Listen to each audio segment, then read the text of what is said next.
हाँ, तो अभी हमने पिछले क्लास में क्या देखे कि कैपिटल बजटिंग क्या है। कैपिटल बजटिंग में मेनली दो ब्रॉडली उसको डिवाइड किए, that is discounted cash flow method and non discounted cash flow method. फिर हम लोग non discounted cash flow method चालू कर दिए, जिसमें सबसे पहला टॉपिक था पेबैक पीरियड मेथड। इसका फॉर्मूला क्या था? Initial investment divided by average cash inflow.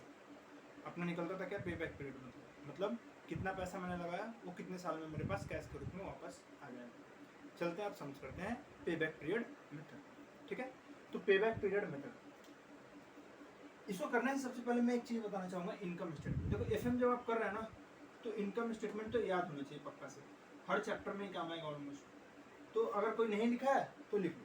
देखो सबसे पहले होता है सेल्स, उसमें से हम लोग माइनस करते हैं वेरिएबल कॉस्ट, तो क्या आता है अपना कंट्रीब्यूशन। ठीक है, ना कंट्रीब्यूशन से माइनस करते हैं हम लोग फिक्स्ड कॉस्ट, तो क्या आता है अपना EBIT, that is earning before interest and tax. EBIT से माइनस करते हैं अपने इंटरेस्ट, तो क्या आता है अपना EBT। क्या आता है अपना EBT।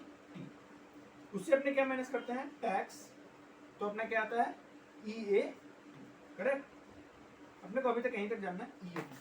अगले किसी और चैप्टर में होगा कि अपने प्रेफरेंस डिविडेंड माइनस करेंगे तो ऑफिस आएगा, ठीक है, वो सब आगे देखेंगे। अपने को इस चैप्टर में ये देखना है इनकम स्टेटमेंट में कि सेल्स माइनस वेरिएबल कॉस्ट आता है contribution, contribution minus fixed cost, contribution से माइनस करते हैं फिक्स्ड कॉस्ट तो आता है EBIT, EBIT से माइनस करते हैं इंटरेस्ट तो आता है अपना EBT, और EBT से माइनस करते हैं टैक्स तो अपना आता है अर्निंग आफ्टर टैक्स। इससे अगर हम लोग प्रेफरेंस डिविडेंड क्वेश्चन मिला है तो प्रेफरेंस डिविडेंड माइनस कर देंगे तो अपना आ जाएगा क्या? Office earning available for the equity share holders. ठीक है, चलो तो सबसे पहले क्वेश्चन पढ़ते हैं। क्वेश्चन बोलता है कि project requires an initial investment of ₹25 lakhs and it is expected that project will generate ₹5 lakhs per annum। मतलब स्टार्टिंग में प्रोजेक्ट कितना रुपया लगने वाला है? इनिशियल इन्वेस्टमेंट में कितना रुपया जाने वाला है? 25 लाख रुपया। ठीक है, हम ये सोच रहे हैं ना, अब देखो ये हम लोग क्या देख रहे हैं कि कितना पैसा लगाना है, तो हम सब कुछ सोचेंगे ही ना, मतलब सब कुछ फोरकास्ट ही करेंगे ना कि हाँ ये हो सकता है कि हर साल हमको इतना कमा के दे। कमाई होगा कि नहीं होगा जब एक्चुअल समय आएगा तो पता चलेगा, बट हम अभी फोरकास्ट कर रहे हैं कि हाँ भैया इतना कमाई हो सकता है, उस बेसिस पे हम अपना पैसा लगाएंगे। फ्यूचर थोड़ा भी देखा है, अपना फोरकास्ट करते हैं। तो क्या देखता है कि it is expected that project will generate ₹5 lakh per annum. मतलब ये एक्सपेक्ट, मतलब ये हम लोग सोच रहे हैं ना कि इस प्रोजेक्ट को चालू करने से अपने 5 लाख सलीना मतलब साल का कमा पाएंगे।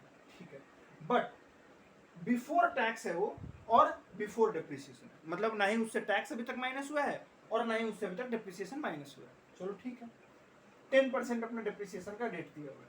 Calculate payback period method, tax rate अगर क्वेश्चन में 40% पर एनम है तो। चलो तो क्वेश्चन क्या बोल रहा है बेसिकली कि भैया 25 लाख रुपया लगेगा स्टार्टिंग में, हम लोग सोच रहे हैं कि 5 लाख रुपया हर साल कमा पाएंगे, बट उसमें से 5 लाख रुपये से अभी तक टैक्स और डिप्रिसिएशन माइनस नहीं हुआ है। अब बोल रहा है कि अब पेबैक पीरियड कैलकुलेट करके बताओ। मैं बोलता हूँ ठीक है, करता हूँ। तो सबसे पहले पेबैक पीरियड का फॉर्मूला लिख लेते हैं। पेबैक पीरियड, पेबैक पीरियड का फॉर्मूला आपको पता ही है, initial investment divided by annual cash, ये फॉर्मूला होता है अपना। चलो इस फॉर्मूला पे अपना सॉल्व करते हैं। सबसे पहले तो इनिशियल इन्वेस्टमेंट, कितना इनिशियल इन्वेस्टमेंट? सिंपल क्वेश्चन में साफ साफ लिखा हुआ है कि 25 लाख है, इसमें सोचना ही क्या है? 25 लाख रुपया। झमेला क्या है? एनुअल कैश इनफ्लो निकालना है। चलो एनुअल कैश इनफ्लो निकालते हैं। देखो निकालना क्या है अपने को? Annual cash inflow. अब एनुअल कैश इनफ्लो कैसे निकालते हैं अपने? सिंपल, EAT तक जाना, अर्निंग आफ्टर टैक्स तक पहुंचो और उसमें ऐड कर दो डिप्रिसिएशन। ओके ठीक है, तो देखो अपने पास क्या दिया हुआ है? अर्निंग दिया हुआ है जो कि 5 लाख रुपया पर एनम है, but it is before tax and before depreciation. मैंने बोला कि earning before depreciation and tax कितना दिया है क्वेश्चन में? 5 लाख रुपया। करेक्ट। उससे सबसे पहले अपने क्या माइनस करेंगे? डिप्रिसिएशन। क्या माइनस करेंगे? डिप्रिसिएशन।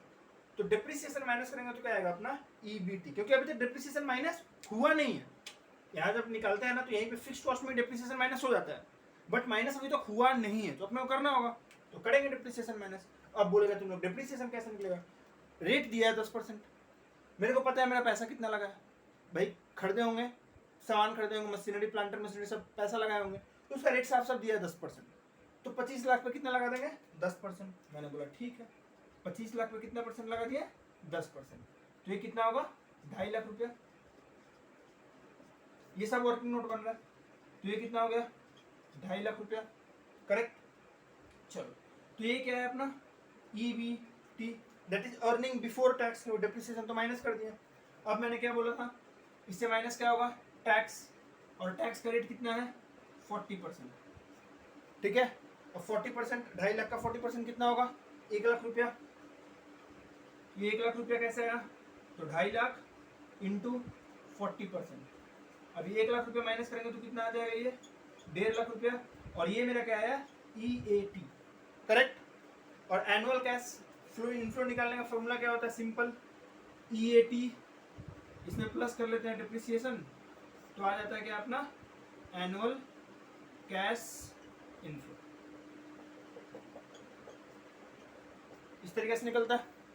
मैंने बोला भैया EAT आ गया, बहुत बढ़िया।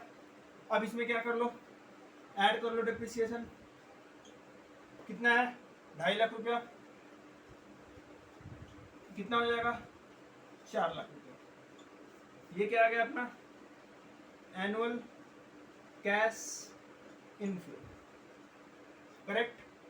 अब इस 4 लाख को यहाँ पे रख लो और इसको कर दो डिवाइड, अपना आंसर आ जाएगा। चलो 25 लाख डिवाइडेड बाई 4 लाख, तो कितना आया 6.25। मतलब आज जो हम पैसा लगाया ना 25 लाख रुपया, इस 25 लाख को without considering time value of money 6.25 years, मतलब 6 साल 3 महीना लगने वाला है इस पैसा को रिकवर होने में, ठीक है।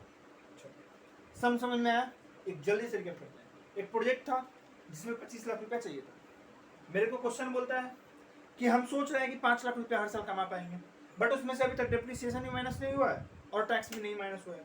मैंने बोला ठीक है, बोलता है टैक्स रेट 40% है और डिप्रिसिएशन का रेट 10% है। मेरे को पता है पेबैक पीरियड का मेथड का फॉर्मूला क्या होता है, initial investment divided by annual cash inflow. Initial investment अपने क्वेश्चन में साफ साफ 25 लाख रुपया दिया हुआ था, निकालना क्या था अपने को annual cash inflow. Annual cash inflow का फॉर्मूला क्या होता है EAT प्लस डिप्रिसिएशन, तो आता है एनुअल कैश इनफ्लो। EAT कैसे निकलेगा, तो उसमें सबसे पहले क्या कर लो, सेल्स तो दिया नहीं है, सीधा क्या दे दिया अपने को profit, that is before depreciation and tax.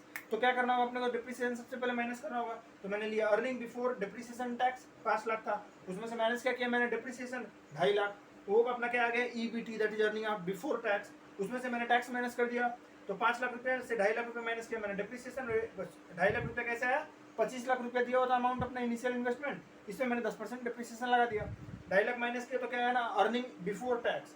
Earning before tax में मैंने क्या माइनस कर दिया टैक्स, टैक्स कितना दिया हुआ था क्वेश्चन में 40%, अब 2.5 लाख का 40% कितना होता है, 2.5 लाख का 40% 1 लाख रुपया होता है, मैंने 1 लाख माइनस किया तो कितना आ गया मेरा 1.5 लाख रुपया आ गया मेरा 1 लाख माइनस करने के बाद, ये मेरा क्या आ गया EAT आ गया। EAT में अपने क्या डिप्रिसिएशन ऐड करते हैं ना, EAT में डिप्रिसिएशन ऐड करते हैं, तो डिप्रिसिएशन ऐड करते हैं तो क्या आता है annual cash inflow, depreciation add कर दिया तो क्या आ गया मेरा एनुअल कैश इनफ्लो।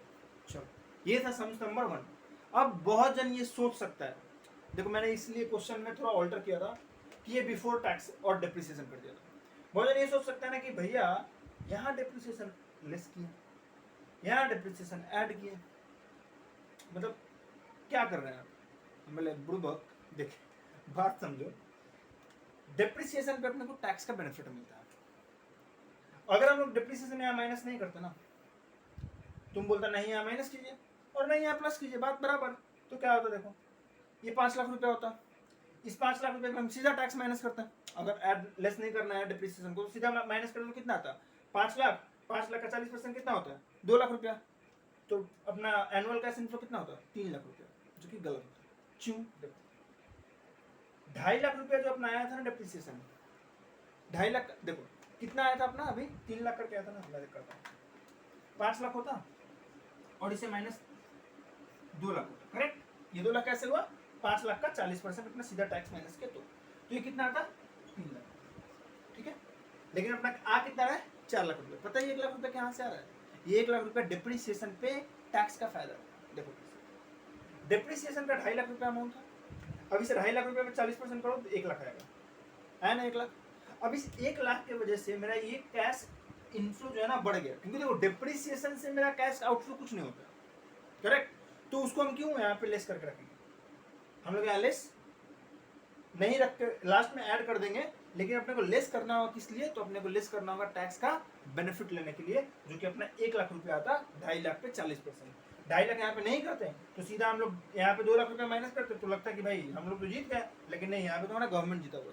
गवर्नमेंट के अपने मतलब नुकसान कर रहे हैं, गलती कर रहे हैं अपने इनकम स्टेटमेंट को बनाने में, यानी पे बैक पीरियड मेथड को कैलकुलेट करने में। इसलिए हम लोग सबसे पहले क्या करते हैं, डिप्रिसिएशन को लेस करते हैं, उसका बेनिफिट लेते हैं डिप्रिसिएशन का। डिप्रिसिएशन का बेनिफिट लेने के बाद हम लोग क्या करते हैं, ईएटी निकालते हैं। ईएटी निकालने के बाद हम लोग उसमें क्या ऐड कर लेते हैं, अपना डिप्रिसिएशन तो आता है एनुअल कैश इनफ्लो। अब देखो ये हम लोग क्या लिखा है कि it is expected that project will generate ₹5 lakh per annum every year. यही मान के चलें कि हर साल इतना ही रुपया आएगा। लेकिन क्वेश्चन में क्या हो सकता है ना कि हर साल जरूरी थोड़ा है कि 6,25,000 या फिर 5 लाख रुपए इनकम है। हो सकता है कि इस साल 5 लाख की, 4 लाख की, सर 3 लाख की, सर 2 लाख की, सर 1 लाख की, साल 10 लाख। तो अगला सम्स जो करने वाले हैं हम लोग वो अपना करेंगे कुछ देर बाद, जिसमें हम लोग देखेंगे कि कैश इनफ्लो अगर हर साल बराबर, ऐसा क्वेश्चन है तो हर साल बराबर ही मानना पड़ेगा क्योंकि दिया नहीं है, लेकिन कैश इनफ्लो कहीं कहीं क्या रहेगा, अपना अलग अलग दिया रहेगा। तो अलग अलग दिया रहेगा तो अगला क्वेश्चन करने वाले हैं वही कि जब कैश इनफ्लो अलग अलग रहे तो अपने कैसे सम्स को बनाएंगे पेपर। ओके चलो।